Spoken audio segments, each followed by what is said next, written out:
Логопедот е експерт за проблемите во говорот, јазикот и гласот, но исто така и за проблемите во учењето, читањето и пишувањето. Кога треба да дојде, тоа е одлично прашање и ќе кажам дека за логопед никогаш не е рано. Може да биде доцна, но никогаш не е рано. Што значи тоа?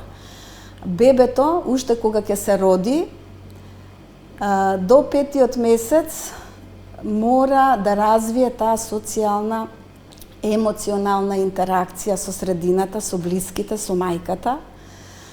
Тоа ќе почне да се врти на гласот, на говорот на мајката, се препорачува зборување со бебето. Дури ако ги слушнеме психолозите, уште одамна кажале дека е потребно мајката уште за време на фетус на бебето да му се обраќа во стомакот, нели уште кога го носи, значи за време на бременост, да пушта одредена музика со одредена фреквенција и да зборува со одреден пријатен мил глас, а потоа откако ќе се роди бебето секако, што повеќе зборување.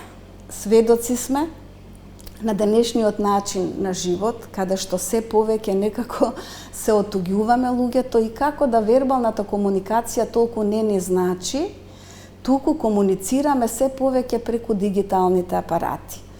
Имаат позитивен ефект, нели, за многу работи кажавме дека интернетот е еден извор на знаења кои треба да ги користиме.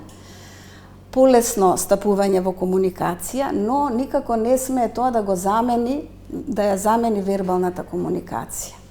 Од пресудно значење е семејството, што повеќе да му се зборува на бебето, што повеќе децата да имаат модел говорен, жив говорен модел, да не бидат оставени сами пред електронските апарати, бидејќи и сега кажав дека никогаш не е рано, нели, за логопед, барем тој основен преглед може да се закаже и да се дојде во нашата установа, ако постои било какво сомнение, не само за појавата на говорот, туку и за недостаток на таа социјално-емоционална интеракција. Што значи тоа? Детето треба да ве следи со поглед, да пробува да ве имитира во најраната возраст, да имитира звуци, а понатаму да имитира и зборови, и движби со рачето, да знае, например, на година дена веќе детето треба да знае многу поими да ги разбира, 50 на најмалку, и да почне барем со неколку зборови со значење да може да ги каже.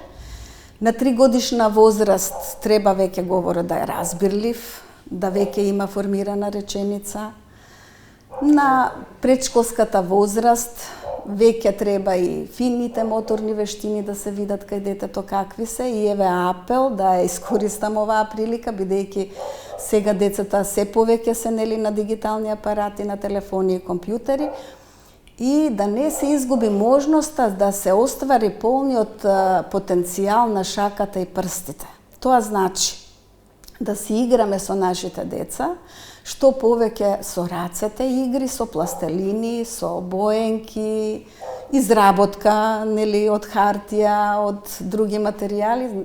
Тоа е вака наш апел од страна на логопедите.